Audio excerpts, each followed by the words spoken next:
Përshëndetje të gjithëve dhe mirë se vini. Ky është çasti i dur. Jemi drejt për së drejti nga ekrani i Radio Televizionit Publik Shqiptar, si çdo ditë këtu me mua Fyodora Fioron dhe Sergio Hajdinin. Ju mirëpresim në sallonin ton, në sallonin e miqve, në sallonin i cili në fakt na ka falur biseda shumë interesante. Bukur sot. Shumë atmosferë e bukur. Jo se nuk ishte dje, po sot ndoshta ndihem më Ndihesh më i motivuar. Më i motivuar. Po afrohen festat edhe ti ndihesh më mirë. Nuk e di, ka një sens humori ky Sergio, do të thënë të zi komplet anglez. Nga ato që ti nuk e kupton në fakt, e ka seriozisht apo duhet thotë diçka me patjetër. Dhe muzika që bëj influencohet nga Angli, Amerikë, kështu që ty afër jam. E di që sot nis festivali apo jo? Sa atë po mendoja edhe ndoshta është edhe kjo efekti që mezi po e pres, jam shumë kurioz. Kurioz jemi të gjithë në fakt nga ato që kemi mundur të shohim, duket sikur skenografia është shumë interesante. Po, pash orkestrën që ishte vendosur diku sipër. Po, është vendosur në format krejtësisht ndryshe nga herët e tjera, kështu që kurioz jemi gjithë për të parë se çfarë do të ndodhë. Dhe sigurisht i ftuari i parë nuk ka lidhje me muzikën, ka lidhje me artin, me aktrimin, më saktë me teatrin, me filmin, me gjithçka të tillë, por gjithsesi ne duhet ta presim me muzikë, apo jo? Po, kam përgatitur një nga cover i këngës time që quhet Pafundësi. Pafundësi. Po. E bukur kjo. Pres të më dedikosh në një këngë në një ditë, mbasi të të nxij jetën gjithë sezonin, edhe të kompozosh një këngë për mua. Me kënaqësi. Që ta quash Fyodora? Pse jo? E mendojmë, kemi kohë besoj. Kemi kohë.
Me këtë pafundësi notash të Sergio Hajdinit, do të shkoj tek i ftuari im i parë. Ai është padyshim një ndër figurat më aktive të skenës së teatrit dhe kinematografisë shqiptare.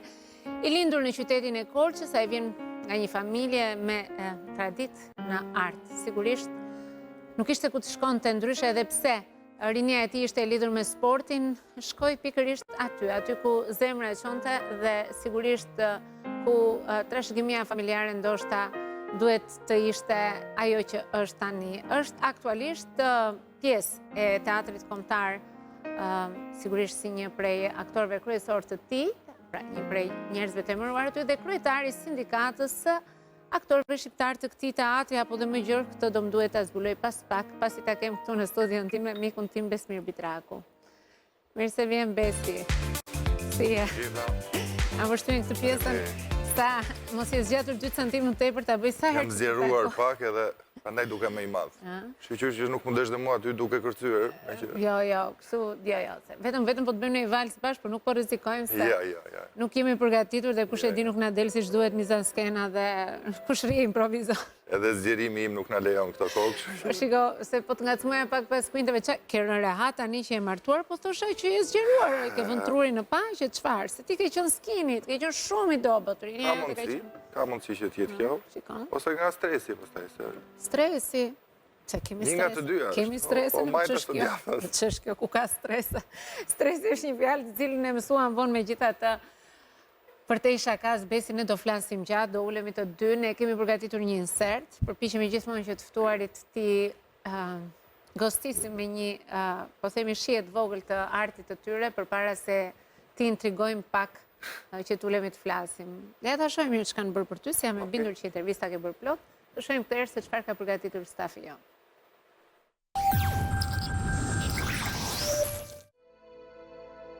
Ka njerëz që zgjedhin artin dhe ka njerëz që lindin brenda tij.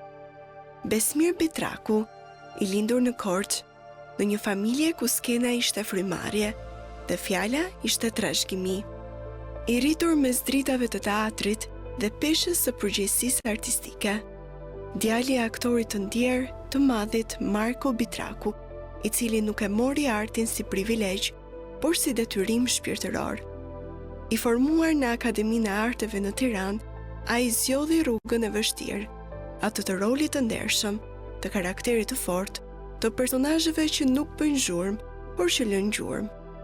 Në teatr është aktori që e njeh heshtjen po aq mirë sa fjalën. Në kinematografi është fytyra që flet edhe pa dialog, dhe për te interpretimit, ai është edhe regjisor, një krijues që kërkon thellësi, jo thjesht efekt. I vlerësuar në nivel kombëtar dhe ndërkombëtar, Besi është bërë një figurë e dashur për publikun e gjerë.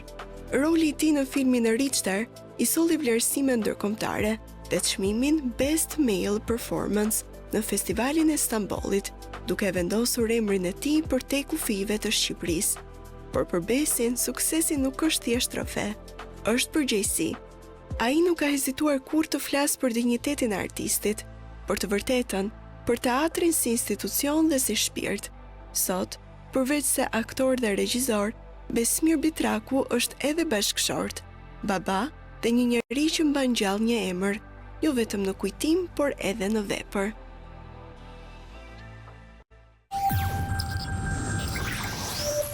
U përpoqëm të përmbledhim diçka.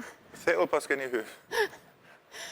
Po, mendoj, do me thënë që sado që ti je i ri, rolit e ke pasur të shumta, jetën e ke patur interesante, vjen sigurisht me një background familjar i cili, duam apo s'duam ne, patjetër që aty do të shkojmë, sepse aty nis rrugtimi jot, pra nga Korça, nga fëmijëria, nga babi, nga...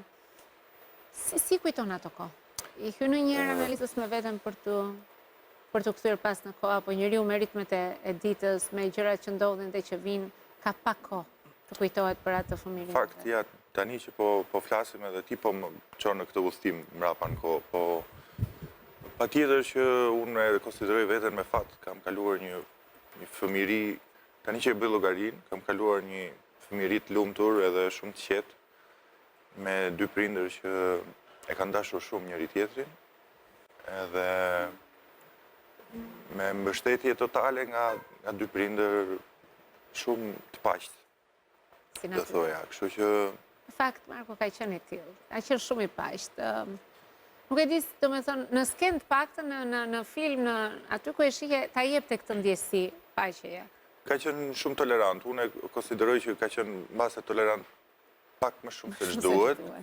Po ai kishte zgjedhur të bënte atë lloj jete edhe e kishte filozofi të jetës të qenit tolerante, të qenit i mirë me gjithë, mbas edhe me ata që nuk e kanë meritu, po si duket ai e kishte një justifikim, e vinte veten shumë kollaj në vendin e tjetrit edhe. Ndoshta edhe sikur e ndjente që do t'ikte para kohë dhe donte të linte një shenjë.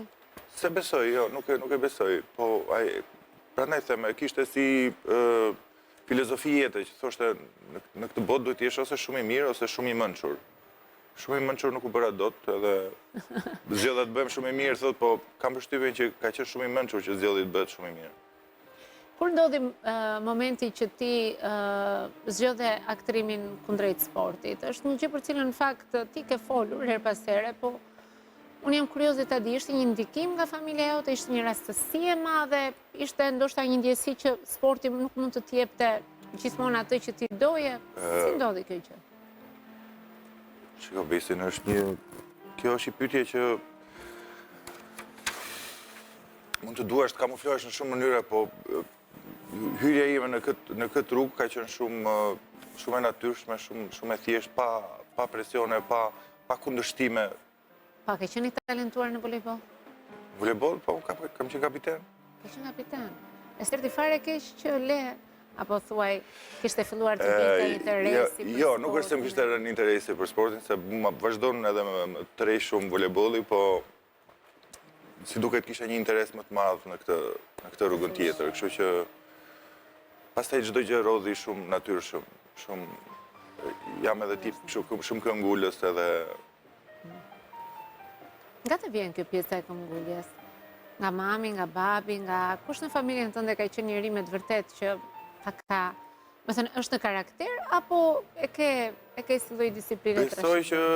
Besoj që nga të dy kanë qenë këngullës në drejtimin e tyre që kanë pas si njëri dhe tjetri dhe kanë qenë me vendosmëri të plot për të ecur përpara me ndershmëri, si me thënë, edhe me të gjitha fuqitë e tyre drejt rrugëve të tyre. Kështu që kam përshtypjen nga të dy janë bërë bashkë. Është një miksimi. Ti ke lindur në Korçë, si ke qenë fëmijë? Ke qenë i urtë, ke qenë mistrec, ke qenë çfarë natyre? Se tani të çosh ty ti thua nuk ka çun më të mirë se Besi.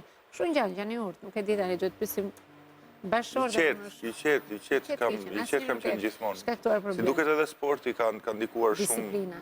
Ka ndikuar shumë për mirë, patjetër. Volejbolli është lojë në ekip. Duhet luash patjetër në ekip. Nuk është lojë individuale, është. Plus edhe stërvitja e përditshme edhe. Patjetër që ti je. Njeri i qetë besoj që kam qenë gjithmonë. Nuk është Ka patur një farë momenti që ke ndarë edhe volejbollin dhe aktrimin apo jo? I shkëputet të dy? Jo, në fakt, unë kam vazhduar deri 2 vitet e para në universitet, po ishte prapë me shumë shkëputje dhe aty mori fund gjithçka pastaj. Kur shkove dhe pendeshjen e parë në të cilën ti nuk luajeve, çfarë emocioni pate? Çfarë ndjesie pate?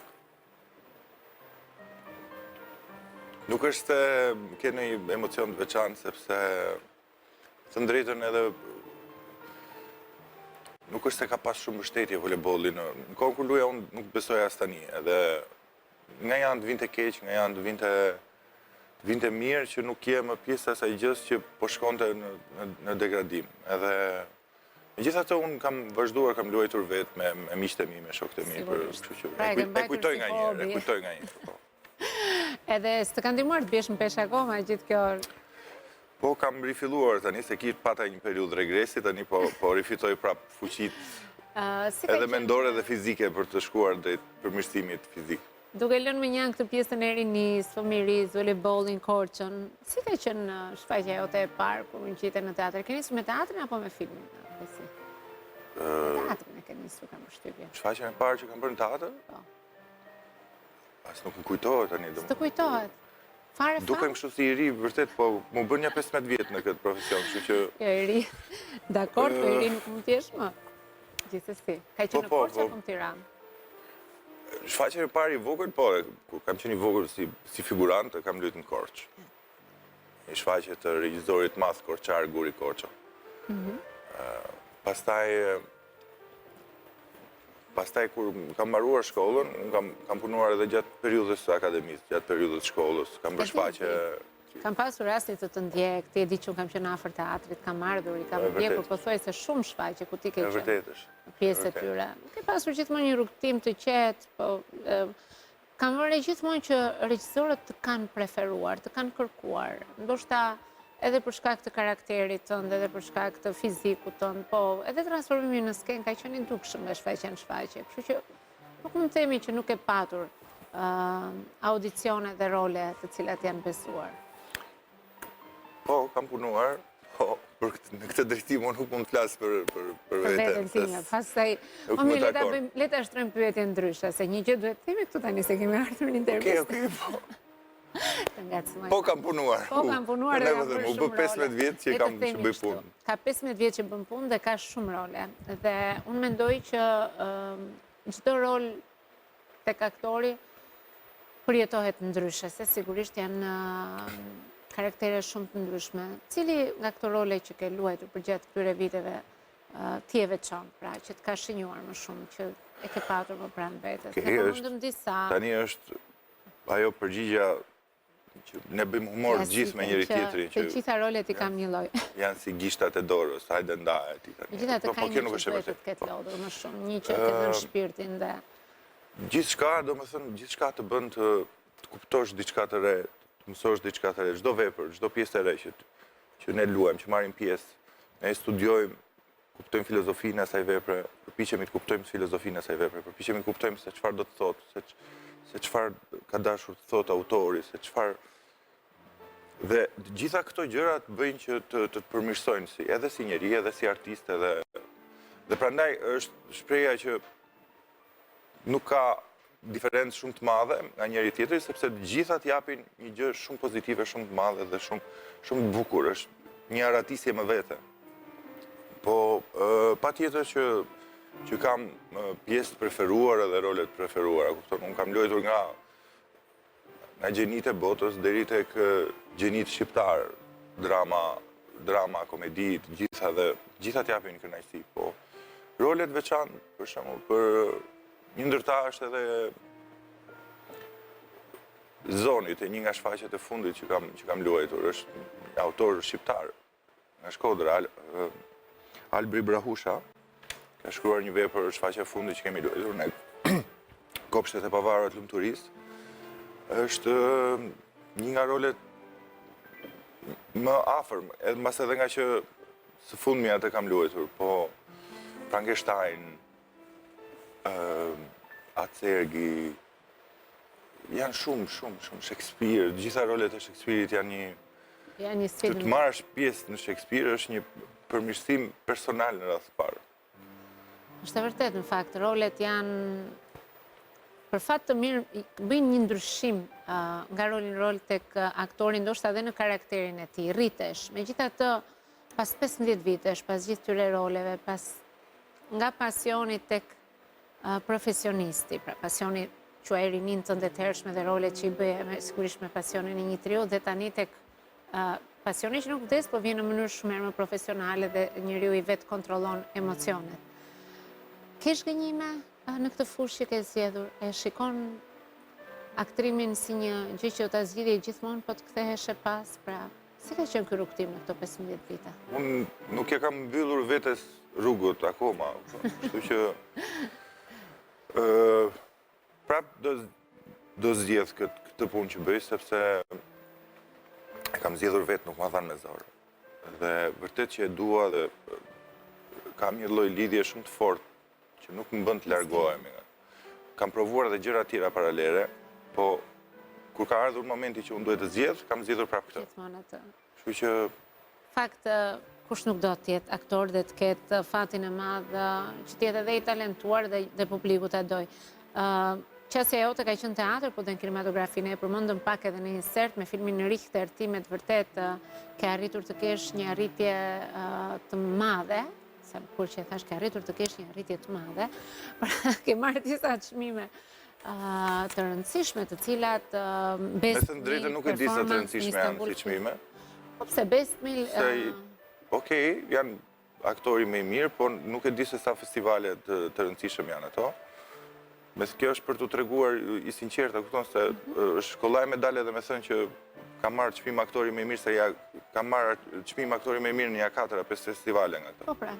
Po nuk është se janë, nuk besoj se janë festivale kategorisë A që ne ta quajmë si evenimenta, kupton? Këto Megjithatë, shumica kështu ndodhin sot, që marrin çmime dhe i përmendin sikur janë çmime ndërkombëtare ne flasim që kategorisë A, po në festivalin e filmit Istanbul ti ke parasysh që Turqia është një shtet i jashtëzakonshëm edhe në prodhimtar ide. Jam e bindur që sido që të jetë nuk edhe në Finland gjithashtu. Edhe në Amerikë një çmim tjetër gjithashtu. Po gjithsesi nuk është se janë. Po le të flasim pak për rolin, më saktë për atë ndjesinë që ti ke patur për këtë rol. Për këtë po mund të flasim. Flasi. Unë jam shumë i lumtur që ma besuar në atë rol, regjizori Coloretto Cukali, edhe jam shumë i lumtur që atë punë e bëm me shumë dashuri dhe me shumë pavarësisht kushteve jo të favorshme, ne bëm një punë shumë profesionale, mendoj unë. Do thuash ti prandaj kanë ardhur këto çmimet. Dakord, dakord. Po nuk janë nuk besoj se ja vlen për të përmendur. Se do ta kategorizoja veten te ata njerëzit që kur i shoh që thonë kemi marrë çmim filan vend, pa qenë as pak të rëndësishëm, them unë s'dua të jem ashtu, prandaj e thash këtë gjë sot. Po vetë puna ishte ajo që më frymëzoi më shumë, edhe ajo që më dha feedbackun më të mirë se sa ato çmimet, ishte vetë filmi kur e pash në sallën e kinemas. Emocioni që të përcolli edhe Pra ti e ndjeve veten mirë kur pe veten tënde në ekranin e madh të kinemas. A është autokritik ndaj vetes Besi? Do me thënë, kush është Bes Bitraku për te skenës, për te kinemas, për te në jetën e përditshme? Si e si natyrë? Vërtet jam shumë kërkues. Mendoj që jam shumë kërkues. Mendoj që jam gjithkohës në kërkim, në zbulim të vërtetave të këtij profesioni në fund ditës. Dhe nuk jam asnjëherë i kënaqur deri në fund me veten time, patjetër, por nuk besoj se ka ndonjë që është super i kënaqur me veten e vet. Gjithmonë duke kërkuar diçka, nuk bëhet fjalë. Kështu që vazhdojmë të qenit njëri i qetë. Vazhdojmë të qeni njëri i qetë. Edhe kur bën rolin e regjizorit, përveç aktorit, je njëri i qetë? Apo aty lind një bes tjetër?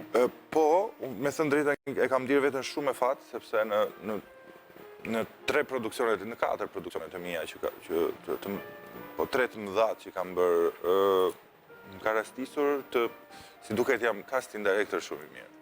Edhe zgjedh trupën shumë të mirë. Edhe më ka rastisur që të punoj vërtet me shumë njerëz profesionistë që dhe përveç profesionistë edhe shumë pozitiv që vetëm e kanë ndihmuar procesin edhe situatën. Ke marrë përsipër edhe rolin e kryetarit të sindikatës aktorëve në teatrin kombëtar, mos gabohem. Pra nuk është në shkallë kombëtare, është brenda vetëm për teatrin apo ato përfshihen të gjithë? Sindikata është sindikata e punëtorëve të një institucioni caktuar, që është teatri kombëtar. Pastaj ne jemi deg e varur e sindikatës të madhe të artistëve të... Me pyetja ime është, kush janë problemet me të cilat përballen më shumë ti aktorët në teatr? Ka disa. Një nga problemet kryesore është që ne konsiderohemi akoma nga shteti shqiptar si administrat. Ndërkohë që është një tjetër proces pune. E jeni duhet shkoni në orën 8, ikni në orën 4, këto gjërat ekzistojnë? Po, pra, kjo nuk mund të ekzistoj sepse kjo është i gjë që ne na kërkohet punojmë në darkë, në fundjavë. Dhe patjetër që kemi arritur në një akordim edhe në oraret kur vjen një regjisor nuk ka orar për ne. Po, ju jeni gjatë gjithë kohës në punë me të... Sa të mendoj ai, është një gjë që nuk ndryshon kjo, është profesionale, nuk mund t'i thuash regjisorit ndalo Titanic Krimtarin. Po jo vetëm regjisorit, por nuk të le, ajo punë nuk të le të pushosh vetë. Kjo është një punë që ti nuk pushon, askur shkon në shtëpi, askur flet gjumë. Të ndodhë që aktorit të ndodhë që kryesisht mund të çohet edhe natën dhe të bëj tekst. E kuptoj. Sepse është një punë që nuk ka ndalim. Tu fillojnë dhe sherët me familjen, që sidomos 2 javë të fundit... Si e ndan këtë kohën ti në fakt, nuk edhe shumë kohë që je celebruar. Jo, nuk kam shumë kohë, po. Për shembull, këto 2 javë të fundit të ishfaqe, të mirëkuptojnë në shtëpi se thonë leje se ka ato 2 javët. Ka ato 2 javët e stresit. Pra sot ju ngjiteni me Faustin në skenë, dhe është një rivënje, po prapë se prapë, është tek ai momenti fort i përgatitjes skenike. Çfarë ndodh me familjen tënde kur ti je detyruar të punosh me orë të tëra, me punë tavoline që thuhen aty, domethënë pastaj skenike, pastaj premiere, pastaj shfaqje pas shfaqjesh. Kjo koha që i vjedh apo e dinin riskun me cilin po përballeshin kur zgjodhën Besin? Besoj që ne kemi mundësi ta kompensojmë atë kohë, kështu që... Në kohët kur ti je pak me i lirë. Që që e vështirë, se më ndodhin dhe 2 produksione njëkohësisht, mund t'jesh edhe në teatr, ndodhin dhe 2, ndodhin dhe 3, ndodhin pa fund. Dhe 4, 4 kur kishim skutera, se tash si kapim dot, pa skuter, me makinë nuk i kapim. Skutera tani që ju ahoqen halli madh. Tani nuk i kapim dot 4. Po, e vërteta është që na kanë rastisur, po thuj se gjithë, se gjithë sajohemi tash, po na kanë rastisur familjet mirëkuptuese, se kur vinë shohin produktin, thonë, okej, paska drejtë, paska faj, kështu që lejet vazhdoj. Një nga miqtë e tu më të mirë ka dekonspiruar një moment shumë intim të jetës tënde. Kështu që nuk e di nëse kemi videon dhe nëse mund të Ma merr mendja se kush është ky miku i mirë shumë, që dekonspiron gjëra që s'duhet.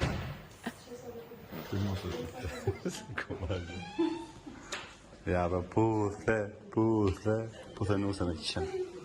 Ai, me trashëgime.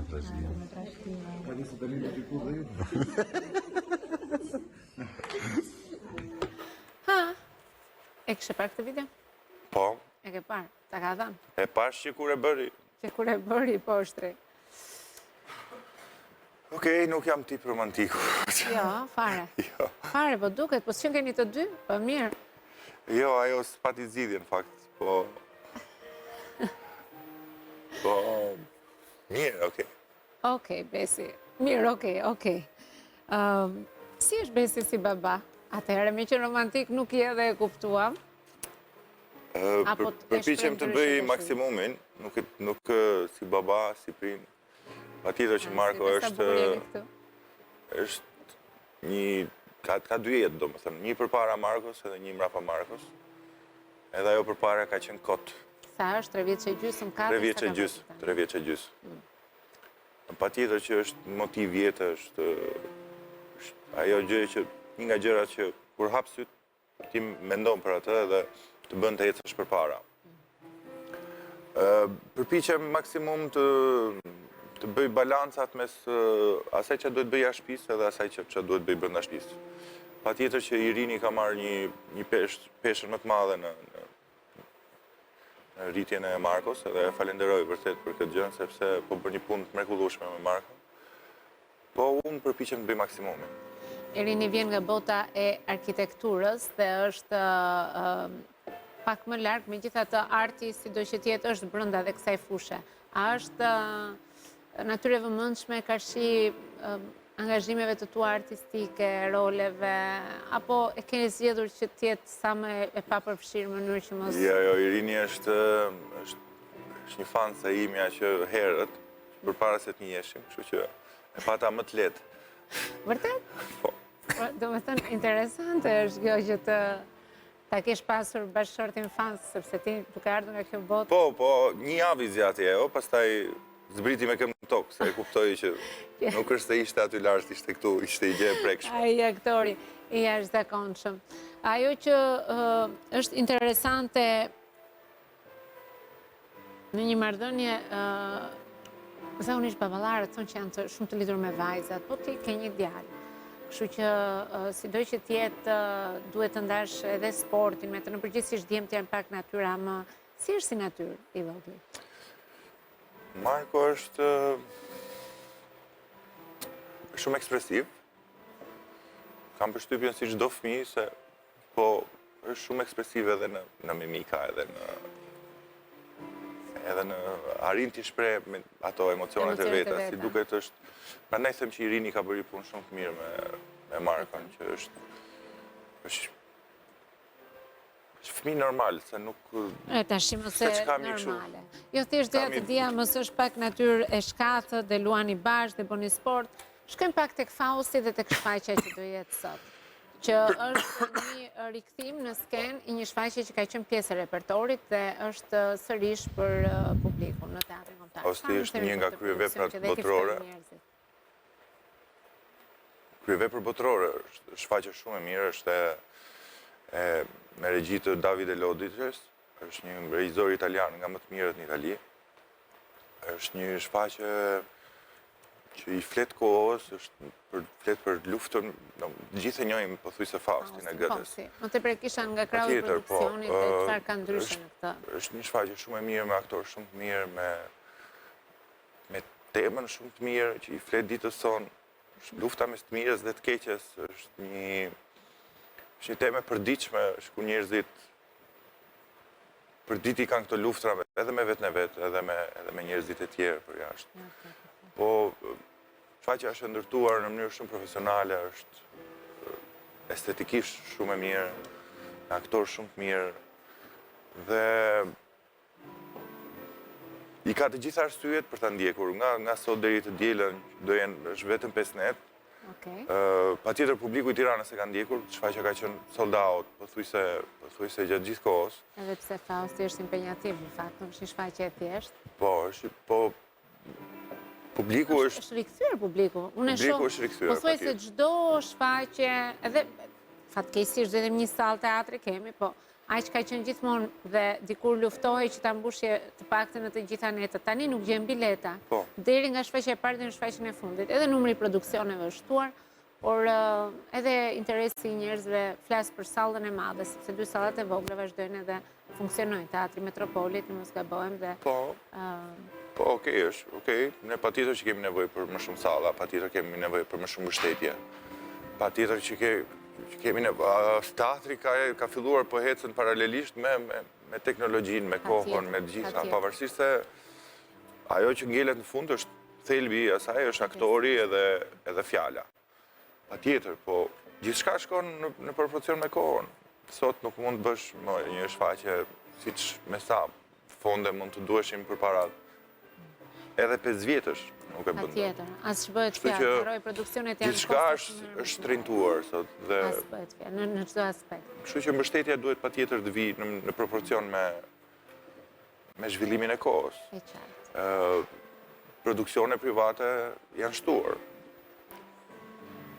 Këto duhet të kenë salla, sepse jo të gjithë duhet të japin shfaqje në teatr kombëtar. E qartë. Teatri kombëtar është një tempull që mbase nuk duhet ngjiten në gjithë.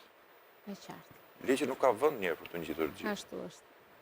Duhet jetë elitar, sido që të jetë. Po dhe nuk ka kohë, teatri kombëtar ka produksionet e veta, ka shfaqjet e veta, patjetër. Patjetër që do zgjidhen shfaqje, mund të futen edhe repertor, mund të jenë edhe bashkëpunime, mund të jenë nga të gjitha alternativat, po kemi nevojë për salla, është e vërtet. Është e vërtet. Gjithsesi, ne i ftojmë sot ata që po na ndjekin që të shohin Faustin, i cili do të jetë për sa net. Nga sot deri të dielën. Nga sot deri të dielën 4 shfaqje me radhë. Falenderoj shumë Besi që ishe me mua. Uroj suksese me shfaqjen dhe me gjitha rolet që do të vinë vazhdim. Uroj që çdo rol që e ke në mendje dhe nuk ka ardhur ende, në mos ta japin, ta vësh vetë si regjisor. Po e vura vetë nuk e luajt atë. Tani mundësinë e ke. I ndanë, nuk përfshihesh asnjëherë në veprat që vë si regjisor. Jo. Janë dy kunguj që nuk mbahen nuk mbahen. Ja ku shkojmë të një shprehje urtë popullore që nuk vdes kurrë në Shqipëri. Faleminderit Bes edhe një herë. Faleminderit ty. Ishte kënaqësi. Shkojmë në një hapësirë publicitare dhe do të rikthehemi në pjesën e dytë të këtij emisioni. Mos u largoni.